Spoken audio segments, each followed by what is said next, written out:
factor is that it lies to you, but it sounds like the truth. You believe it to be the truth. And so that can lead you to all manner of destruction. How do you spell it again? PLAT-I-EY. And one of the remedies for this was painting the door, painting the house blue. Why blue? Countering factor.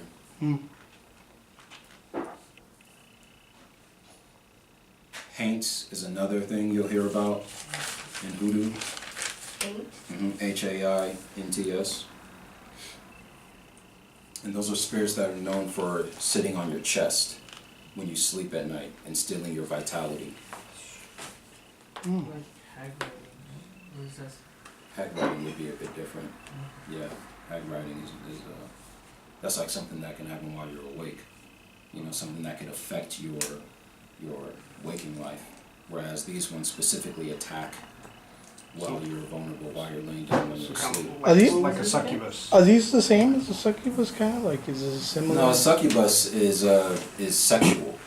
You know, this is something that like it's just It just takes your life force. weakens you basically. Yeah. Wow. What is in Haints. Is there, like a significance of painting a black hand on your door? Painting a black On hand? the outside of your door? Not necessarily. For Haints, you want to. Like my mother painted the door blue and then put a black hand on it on the outside. The blue would have been for the plaid eye. The blue would have been for the plaid eye. The black hand could have been for protection, another symbol of protection. Haints, you use a broomstick. You cross your door with a broomstick. If you're being, if you're suffering provocation from Haints. You know, I would even take some of the broom, bristles? yeah, put that under your bed or something, or even lay that at the door, something. And I can definitely see people relating Haints to sleep paralysis. I can definitely see people making that type of connection. But yeah, so those are two entities, creatures that you'll hear about in the hoodoo tradition. And other traditions have their own, maybe have their own names for it. Right, yeah. You know, but here at least also you're getting remedies for what to do for these things.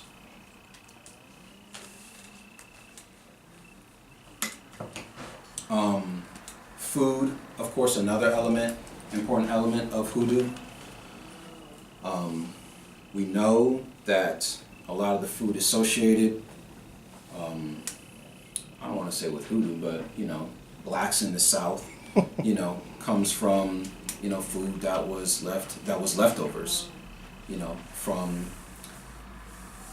slave owners and their family, and was simply given to the slaves, you know.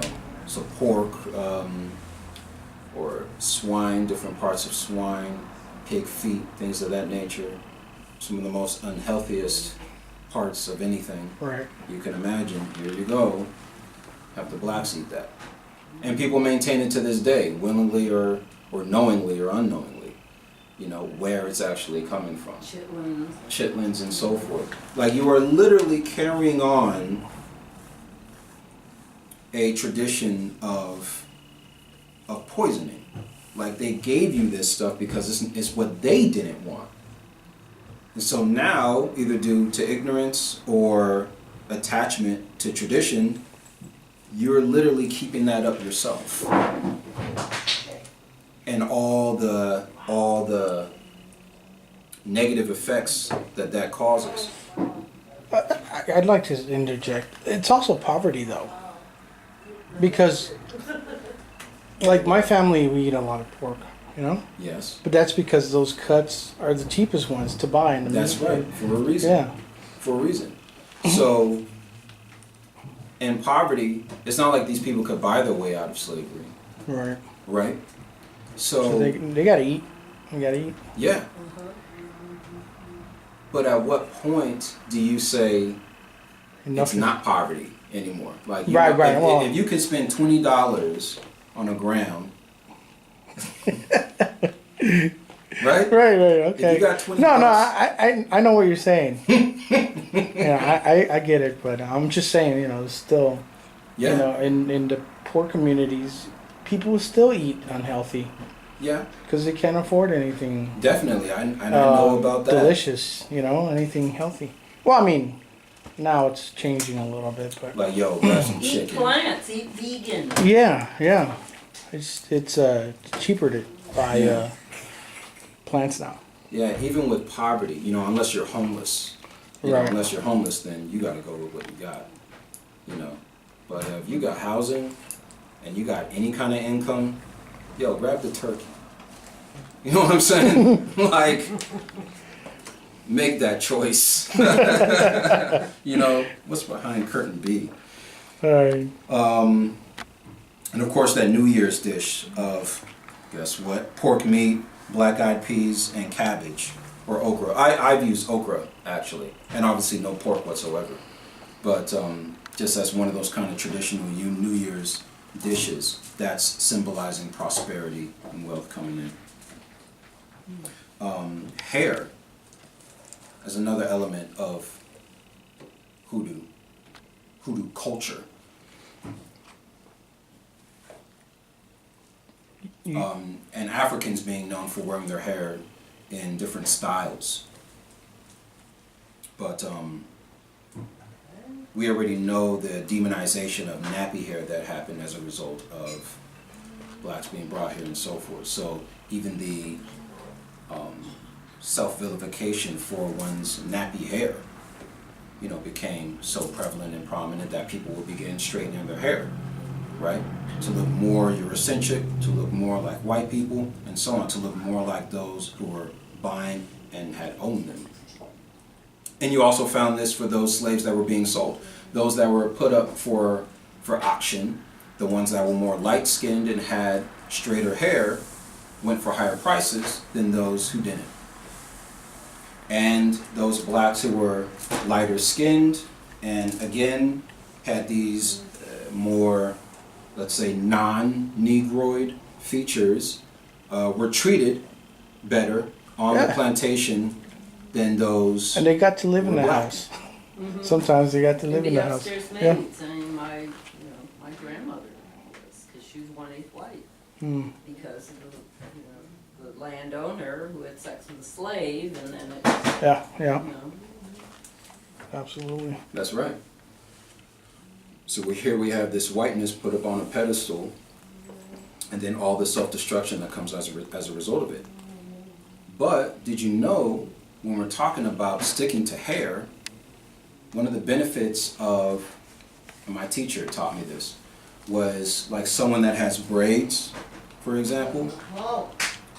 Some of these hairstyles actually have a functional usage when we go back to the ATRs and to that which is mirrored in the hoodoo tradition. When someone has braids, it makes it harder for a trick or an attack on their mind to occur or to have an effect. Why? Because the attack that's been projected towards them, that's meant to affect them mentally or psychologically, now has to weave its way through their hair and the braids that they've put, or the way that they have done their hair. It actually makes it more difficult for the attack to weave its way through and to reach the point of its target, i.e. their mind. Wow, interesting. Yeah. So even the way you do your hair in hoodoo can have an impact. And again, these are things that no one would think about. No one would think about. But it's something that you can do for yourself, for others, that can have a very real impact, even in terms of protection.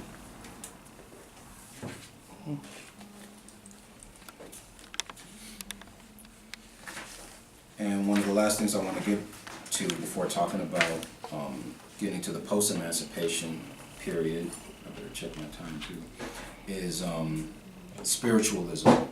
You know, the belief in the power of the dead. You know, the belief in the ancestors, spirits, and so forth to have an impact or an influence upon your life or others, for better or worse.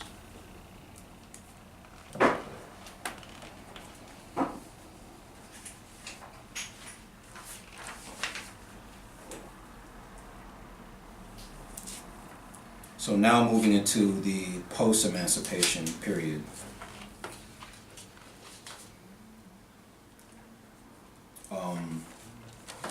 This is, what I'm going to talk about is this period of time between World War I and World War II.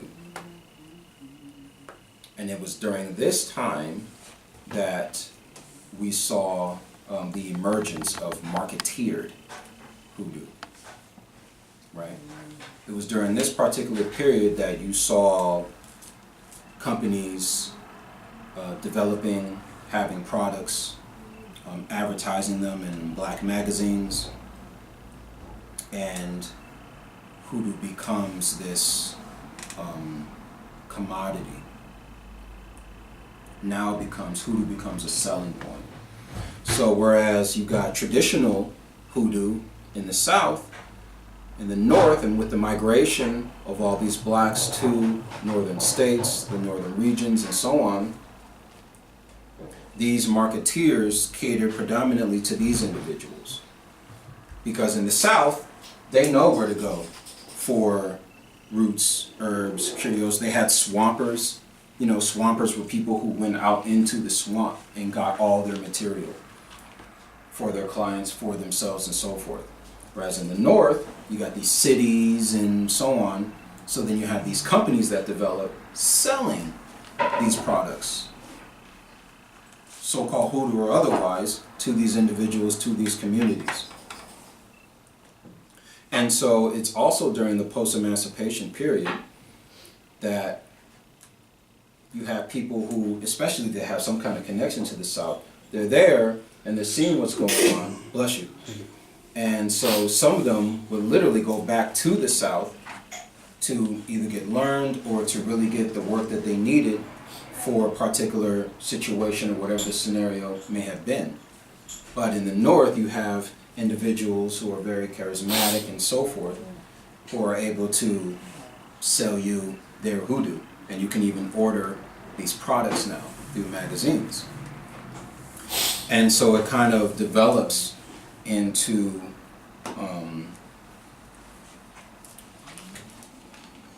this whole kind of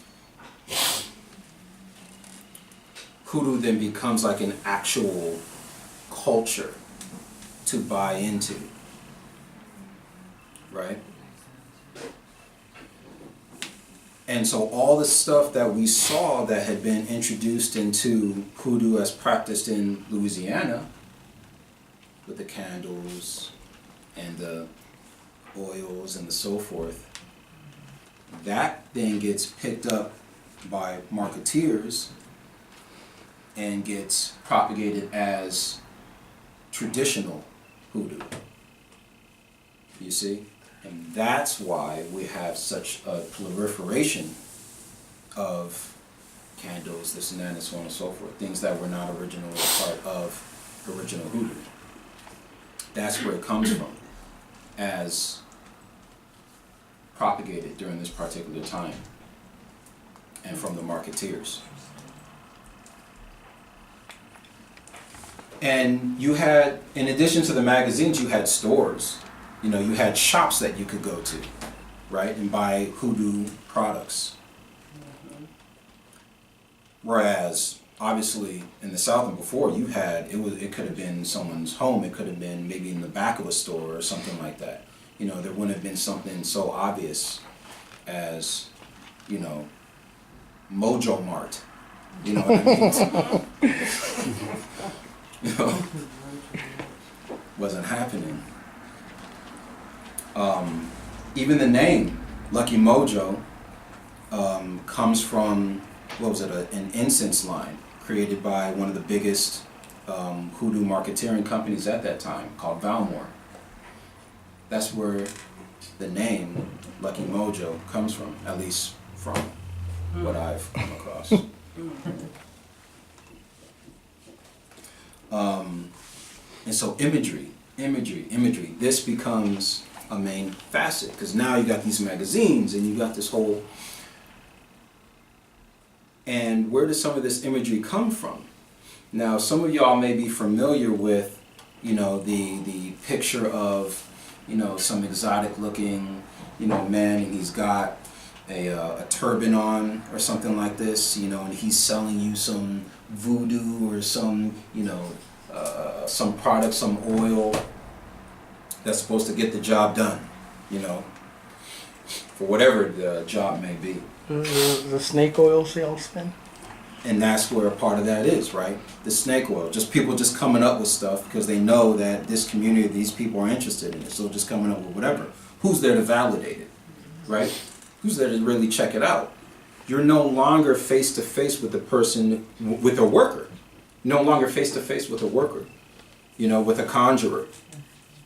This is just some advertising in a magazine, right? And so we're even, some of that comes from the image of the hyper spiritualist, the hoodoo man, the conjure man, the hoodoo woman with all this extra charisma and the clothes and looking the part and all of this. A lot of this came as a result of Hindus, Arabs, but also specifically Hindus. And not something consciously on their part, but something that had been picked up from that culture. And people noticing that